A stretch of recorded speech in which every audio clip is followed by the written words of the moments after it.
सूरज की पहली किरण यह है एक गौरव भूमि जहां हर जानवर आजादी से अपना जीवन जीते हैं। इस फिल्म में आपको अपनापन, प्यार, धोखा और बलिदान हर एक चीज देखने को मिलेगी, क्योंकि ये कहानी है एक शेर की जो इस पावन धरती का राजा है, जिसका नाम मुफासा है, जिसके नाम में ही राजा है। आज मुफासा के पुत्र का अभिषेक है, एक बंदर जो वर्षों से मुफासा के परिवार का हिस्सा है। ये बच्चा जो अपने पिता के बाद अगला सम्राट बनेगा, जिसका नाम सिम्बा है। बंदर सिम्बा को सभी जानवरों को ये बताता है कि ये है हमारा नया सम्राट। और दूसरी तरफ था मुफासा का मुंह बोला भाई, जिसका नाम स्कार था, जो हमेशा से राजा बनना चाहता है, जिसमें छल था। स्कार के पास मुफासा आता है और कहता है, स्कार तुम सिम्बा के अभिषेक में क्यों नहीं आए? स्कार कहता है, मुझे याद नहीं था, वरना मैं जरूर आता महाराज। मुफासा कहता है, मुझे कभी धोखा मत देना स्कार, क्योंकि तुमसे एक छोटी उम्मीद है। वैसे भी मेरे बाद मेरा बेटा सिम्बा राजा बनेगा। स्कार कहता है, भला मैं आपको धोखा क्यों दूंगा? वैसे भी आपको धोखा देना मौत से खेलना है। बंदर इसी पेड़ पर रहता है, वह एक धूल उड़ाता है जिससे सिम्बा का चेहरा बन जाता है। जानवरों में सबसे ज्यादा खुशी किसी और को नहीं बल्कि इसी बंदर को थी। ये एक प्यार था। अब सिम्बा को दिखाया जाता है जो अभी नादान है। सिम्बा अपने पिता को जगाता है, क्योंकि मुफासा ने कहा था कि वह सिम्बा को घुमाने लेकर जाएगा। मुफासा सिम्बा को पहाड़ की ऊंचाई पर लेकर जाता है और बताता है, देखो बेटा, जहां तक सूरज की किरण है वहां तक ये मेरा साम्राज्य है। एक दिन ऐसा भी आएगा जिस दिन सूरज की तरह मेरी जिंदगी भी डूब जाएगी और नई किरण के साथ तुम्हारा राज होगा। सिम्बा कहता है, पिताजी क्या सच में इस पूरी धरती का राजा मैं बनूंगा और काली घाटी का भी राजा बनूंगा? मुफासा कहता है, भूल कर भी काली घाटी की तरफ मत जाना। सिम्बा कहता है, पिताजी राजा तो कहीं भी जा सकता है ना? मुफासा कहता है, बेटा सबके अपने उसूल होते हैं। राजा का उसूल यही होता है कि वह अपनी और इस गौरव भूमि की रक्षा करे। तभी यहाँ एक पक्षी आता है। यह पक्षी मुफासा के परिवार का खबरी था, जो बहुत ज्यादा बकबक करता था, जिस वजह से मुफासा सिम्बा से कहता है, इसे सबक सिखाओ। सिम्बा धीरे धीरे पक्षी की तरफ जा रहा था और उछलकर उसे पकड़ लेता है, जिस पर मुफासा जोर से हंसता है। तभी पक्षी बताता है, महाराज लकड़बग्घे शिकार के लिए निकल चुके हैं। इतना सुनते ही मुफासा पक्षी को कहता है, सिम्बा को अपने साथ घर ले जाओ। लेकिन सिम्बा एक कीड़े के साथ खेलने लग जाता है और खेलते खेलते स्कार के पास चला जाता है। स्कार कहता है, इस तरह से शिकार करोगे तो एक झींगुर भी नहीं पकड़ पाओगे। सिम्बा कहता है, मुझे शिकार करना आता है और मैं गौरव भूमि का राजा बनने वाला हूँ, उसके बाद तो आप मेरा हुक्म मानोगे। ये सुनकर स्कार को बहुत गुस्सा आता है और कहता है, तुमने काली घाटी के बारे में सुना है? सिम्बा कहता है, पिता ने वहां जाने से मना किया है। लेकिन स्कार सिम्बा को उकसाता ताकि सिम्बा काली घाटी चला जाए। एक दिन सिम्बा और उसकी दोस्त नाला खेलते खेलते काली घाटी पहुंच जाते हैं, जहां बड़े बड़े जानवरों की हड्डियां थीं। ये बेहद डरावनी जगह थी। नाला उसे घर चलने को कहती है, लेकिन सिम्बा उसकी बात नहीं मानता।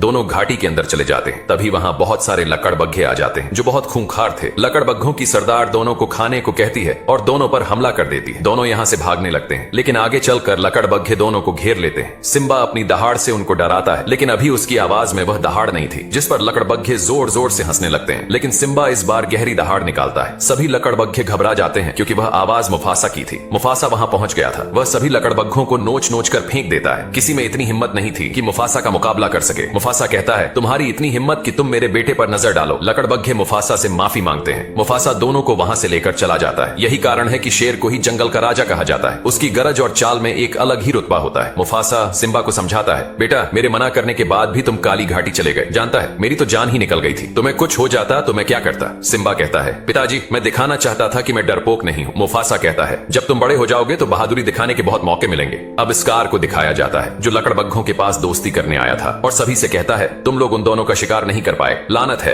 लकड़बग्घे कहते हैं, तो तेरा ही शिकार करके अपना पेट भर लेते हैं। स्कार कहता है, मैं तुमको जीवन भर की दावत देने आया हूँ और तुम मेरा शिकार करके क्या करोगे? लकड़बग्घे कहते हैं, जब तक मुफासा जिंदा है हम यह सोच भी नहीं सकते। स्कार कहता है, क्यों ना मुफासा का ही शिकार करें? सोचो, जब मुफासा नहीं रहेगा तो हम पूरी गौरव भूमि पर राज करेंगे और मैं तुम सबका राजा बनूंगा। यह बात सुनकर अब लकड़बग्घे तैयार हो जाते हैं। एक भाई ने अपने ही भाई को मारने की योजना बनाई। अगले दिन स्कार सिम्बा को एक पहाड़ी पर लेकर आता है और बताता है, इस जगह पर सभी शेर अपनी दहाड़ लगाने आते हैं, जो दहाड़ पहाड़ों से टकरा कर गूंजती है। इतना बोलकर स्कार वहां से चला जाता है। तभी सिम्बा एक कीड़े को देखता है, जिसे एक गिरगिट अपना भोजन बना लेता है। जिसके बाद सिम्बा को गिरगिट पर बहुत गुस्सा आता है। सिम्बा उस पर जोर से चिल्लाता है। तभी सिम्बा को एक गड़गड़ाहट सुनाई पड़ती है और उसने देखा पहाड़ के ऊपर से जंगल भैंसों का झुंड तेजी से नीचे आ रहा था। सिम्बा यह देखकर घबरा गया और भागने लगा। यह भगदड़ लकड़बग्घों ने करवाई थी। एक दिन अपने ही दूसरों के साथ मिलकर अपना ही गला घोंट देते हैं, जिनकी बुद्धि में लालच घुस जाती है। सिम्बा एक सूखे पेड़ को पकड़कर बैठा था। स्कार भागता हुआ मुफासा के पास आता है और बताता है, सिम्बा की जान खतरे में है। इतना सुनते ही मुफासा दौड़ पड़ता है अपने बेटे की तरफ। सिम्बा के पास वही पक्षी आता है और कहता है, कसकर पकड़े रहना, महाराज आ रहे हैं। मुफासा वहां पहुंच चुका था। वह चट्टान से नीचे भगदड़ में कूद जाता है। यह था एक पिता का अपने बेटे से प्रेम। सिम्बा अपने पिता को देख लेता है। मुफासा सिम्बा के पास आ गया था, लेकिन भगदड़ से पेड़ टूट जाता है। दोनों भीड़ में गिर जाते हैं और स्कार ऊपर से तमाशा देख रहा था। मुफासा अपने बेटे को उठाकर एक सुरक्षित जगह पर रख देता है, लेकिन फिर से भगदड़ की चपेट में आ जाता है। सिम्बा घबरा गया था, लेकिन मुफासा बहादुर था। वह चट्टान पर चढ़ने लगता है। एक पिता ने अपना कर्तव्य पूरा किया, सिम्बा की जान को बचा लिया, लेकिन ऊपर उसका दुश्मन लालची भाई खड़ा था। मुफासा अपने भाई से मदद मांगता है। बचपन से और जवानी तक स्कार ने मुफासा की जान कई बार बचाई थी, लेकिन इस बार वह अपने भाई के पंजे को दबाकर धक्का मार देता है। सिम्बा अपने पिता को गिरता देख जोर से चिल्लाता है। कुछ देर बाद सब शांत हो गया। सिम्बा अपने पिता को ढूंढता है, उन्हें आवाज लगाता है। तभी सिम्बा के पिता दिखाई देते हैं। वह अपने पिता के पास जाकर उन्हें जगाता है और कहता है, पिताजी उठो, आपने कहा था कि घूमने चलेंगे, लेकिन नादान बच्चे के पिता मर चुके थे। सिम्बा अपने पिता के पास सो जाता है। तभी स्कार आता है और कहता है, तुमने क्या किया सिम्बा, अपने ही पिता को मार डाला। बच्चा कहता है, चाचा यहाँ भगदड़ मची थी, पिताजी मुझे बचाने आए थे। स्कार कहता है, तुम्हारी माँ पर क्या बीतेगी जब उन्हें पता चलेगा कि उनकी मौत तुम्हारी वजह से हुई है। सिम्बा घबरा गया था और कहता है, मैं क्या करूं। स्कार कहता है, भाग जाओ यहाँ से, फिर कभी लौट कर मत आना इस पावन धरती पर। सिम्बा यहाँ से भाग जाता है। तभी लकड़बग्घे वहाँ आते हैं। स्कार आदेश देता है, खत्म कर दो उस पिल्ले को। सभी लकड़बग्घे सिम्बा के पीछे दौड़ पड़ते हैं। सिम्बा अपनी जान बचाकर भागता है। भागते भागते वह पहाड़ से नीचे गिर जाता है। लकड़बग्घों को लगता है कि इतनी ऊंचाई से गिरने के बाद वह मर गया होगा, लेकिन सिम्बा अभी जिंदा था। वह बहुत उदास था। एक आखिरी बार वह अपनी गौरव भूमि की तरफ देखता है और हमेशा के लिए यहाँ से चला जाता है। पिता का दर्द क्या होता है ये तो जाने के बाद ही पता चलता है। और यहाँ स्कार एक और चाल चलता है। स्कार सिम्बा के परिवार से कहता है, गौरव भूमि के महान राजा मुफासा अब हमारे बीच नहीं रहे। उनके साथ सिम्बा भी भगवान को प्यारा हो गया। मुझे बहुत दुख है। काश मैं समय पर पहुंच पाता तो दोनों को बचा सकता था। अब पूरी गौरव भूमि की जिम्मेदारी मेरे ऊपर है। इसी वजह से मैं तुम सबका राजा हूँ, लेकिन अकेले संभालना मुश्किल था, इसलिए लकड़बग्घे भी उसके साथ थे। एक कायर जिसने अपने भाई की जान अपने ही हाथों ले ली, आज वही राजा बन गया। और इस तरह सत्य की हार हुई थी। अब सिम्बा को दिखाया जाता है जो बेहोश हो चुका था। उसके आसपास गिद्ध मंडरा रहे थे। आज वह हालत थी कि शेर को गिद्धों ने घेर लिया था। तभी दूर से कोई आता हुआ दिखाई देता है। वे गिद्धों को भगा देते हैं। वो दोनों सिम्बा को देखकर डर जाते हैं, क्योंकि वह शेर का बच्चा था। लेकिन सुअर ने नेवले को समझाया, वह अभी बच्चा है। तभी सिम्बा को होश आता है। वह बहुत उदास था। सिम्बा दोनों को सारी बात बताता है। इस पर सुअर कहता है, सिम्बा यह जीवन है, एक दिन सबको ही मरना है, इसीलिए हमें खुलकर जीना चाहिए। यह बात सुनकर सिम्बा थोड़ा अच्छा महसूस करता है। दोनों उसे अपने हरे भरे जंगल में लेकर आते हैं। यह जंगल बेहद सुंदर था। सिम्बा को इस जंगल में बहुत अच्छा लगता है। इस जंगल के सभी जानवर शेर के बच्चे को देखकर हैरान थे, क्योंकि इस जंगल में एक भी शेर नहीं था। सभी जानवर मिलकर भोजन करते थे। सिम्बा भी उनके साथ खाना खाता था। इसी तरह कई साल बीत जाते हैं। सिम्बा बड़ा हो चुका था। वह बिल्कुल मुफासा की तरह दिख रहा था। और यहाँ स्कार ने गौरव भूमि को तबाह कर दिया था।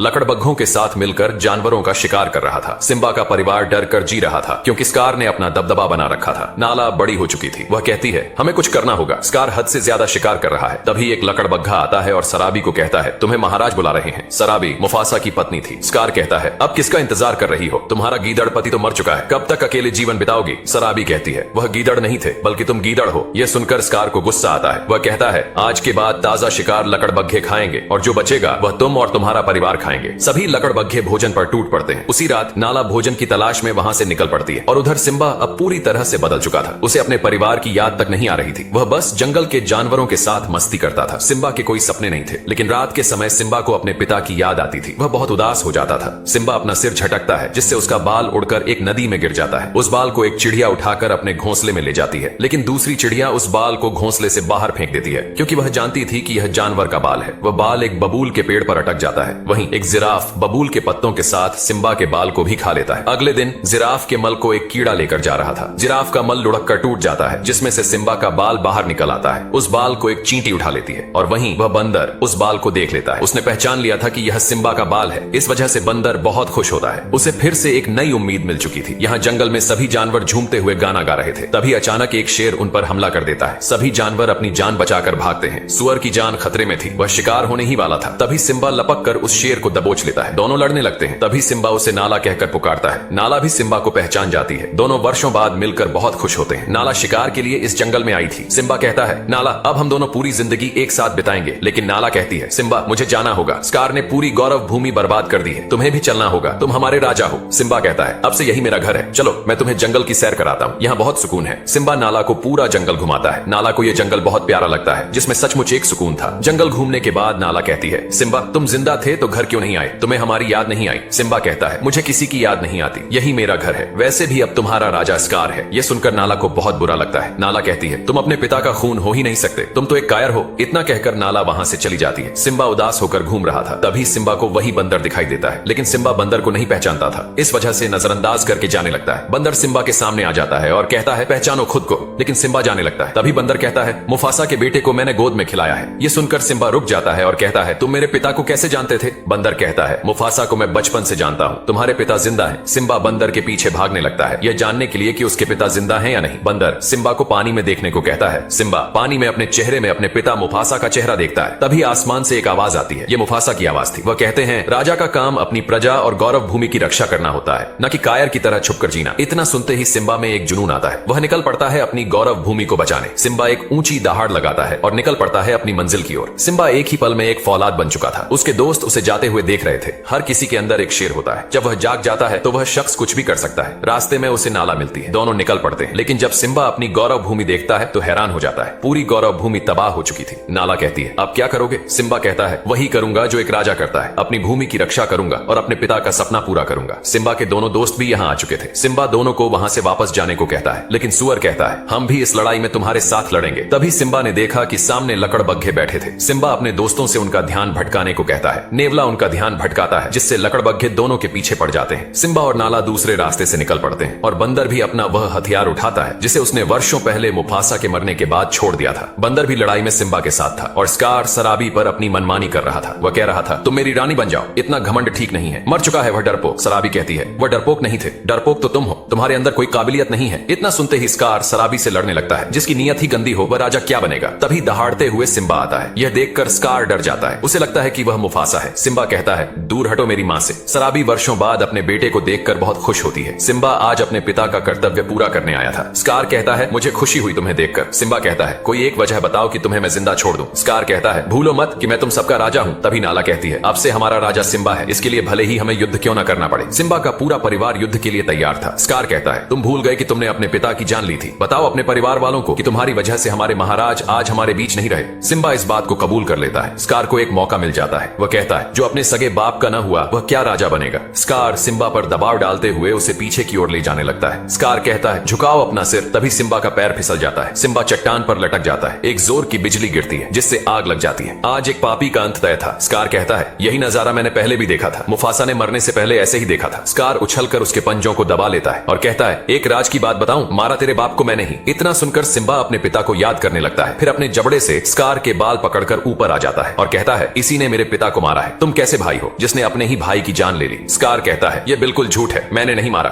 तभी सराबी कहती है, अगर तुमने मुफासा को नहीं मारा तो उनकी आंखों में कैसे देखा। स्कार सभी लकड़बग्घों को हमला करने का आदेश देता है। सभी लकड़बग्घे सिम्बा पर टूट पड़ते हैं। सिम्बा सभी को नोच नोच कर फेंक रहा था। नाला अपने परिवार को हमला करने को कहती है। सिम्बा का पूरा परिवार लकड़बग्घों पर टूट पड़ता है। यह था एक भीषण युद्ध जो सत्य और असत्य के बीच हो रहा था। सिम्बा के दोस्तों को लकड़बग्घों ने घेर लिया था। हमेशा से सुअर लकड़बग्घों से डरता आया था, लेकिन आज वह मुकाबला करने के लिए तैयार था। सुअर सभी लकड़बग्घों को दौड़ा दौड़ा कर मार रहा था। हर किसी के अंदर एक शेर छुपा होता है और समय आने पर वह दिख भी जाता है। यहाँ नाला का सामना लकड़बग्घों की सरदार से होता है, लेकिन नाला अब बड़ी हो चुकी थी। दोनों भिड़ जाते हैं और नाला लकड़बग्घों की सरदार को मार गिराती है। वह पक्षी भी उछल उछल कर मार रहा था। बंदर भी अपने हथियार लेकर मैदान में उतर जाता है। सभी को भगा भगा कर मार रहा था। सभी लकड़बग्घे मैदान छोड़कर भाग रहे थे। यहाँ बूढ़ा शेर मैदान में अकेला खड़ा था। उस पर तरस आ रहा था क्योंकि उसे अब भगवान भी नहीं बचा सकते थे। तभी सिम्बा ने देखा कि स्कार वहां से भाग रहा था। सिम्बा उसके पीछे जाता है और एक पहाड़ी पर उसे घेर लेता है। स्कार के पास भागने का कोई रास्ता नहीं था। सिम्बा उसके सामने खड़ा था। स्कार कहता है, मुझे माफ कर दो सिम्बा, ये सब उन लकड़बग्घों ने मुझसे करवाया था, मैं मजबूर था। लकड़बग्घे स्कार की बातें सुन रहे थे। सिम्बा कहता है, कितना झूठ बोलोगे चाचा, कभी तो सच बोल दिया करो। स्कार कहता है, सिम्बा तुम अपने चाचा को मारोगे। सिम्बा कहता है, मैं तुम्हारी तरह नहीं हूँ। यह सुनकर स्कार खुश हो जाता है और कहता है, बताओ महाराज, मैं आपके लिए क्या कर सकता हूँ। सिम्बा कहता है, चले जाओ यहाँ से, फिर कभी लौट कर मत आना। स्कार वहां से जाने लगता है। तभी धोखे से वह सिम्बा पर हमला कर देता है। बुरे इंसान को कितनी भी अच्छाई की राह दिखाओ, लेकिन वह बुराई की राह पर ही चलता है। स्कार को एक नई जिंदगी मिली थी, लेकिन उसकी जिंदगी में केवल मौत लिखी थी। स्कार पहाड़ से नीचे गिर जाता है। सिम्बा को अभी भी अपने चाचा के मरने का दुख था, लेकिन स्कार बच गया था। तभी उसके सामने लकड़बग्घे आते हैं। स्कार कहता है, चिंता मत करो, हम फिर से अपना साम्राज्य खड़ा करेंगे। लकड़बग्घे कहते हैं, तू तो एक नंबर का कायर है स्कार, हमने तेरा साथ दिया और तूने हमें ही गलत ठहराया। स्कार चाहकर भी खुद को नहीं बचा सकता था। दूसरा लकड़बग्घा कहता है, तूने ही कहा था स्कार कि लकड़बग्घों का पेट अंधा कुआं होता है। इतना बोलकर सभी लकड़बग्घे स्कार पर टूट पड़ते हैं। इस तरह एक बुराई का अंत हुआ। हमेशा की तरह इस बार भी सत्य की ही जीत हुई। सिम्बा अपने परिवार वालों से मिलता है और उस बंदर से भी जिसने सिम्बा को हिम्मत दी थी। आज बरसात के साथ सभी पाप धुल गए थे। एक सच्चा राजा वही होता है जिसमें ईमानदारी, समझदारी और अपनी प्रजा की हिफाजत करने की शक्ति हो। सिम्बा एक वीर योद्धा था, वह एक वीर सम्राट था। सिम्बा गहरी दहाड़ लगाता है और इस गौरव भूमि का राजा बन जाता है। जानवरों में खुशी की लहर दौड़ जाती है। एक जीता जागता, हंसता खेलता जानवरों का परिवार और सिम्बा और नाला के प्यार से एक शेरनी का जन्म होता है जिसका नाम कियारा रखा जाता है। इसके बाद फिर लौटेंगे एक प्यारी कहानी लेकर।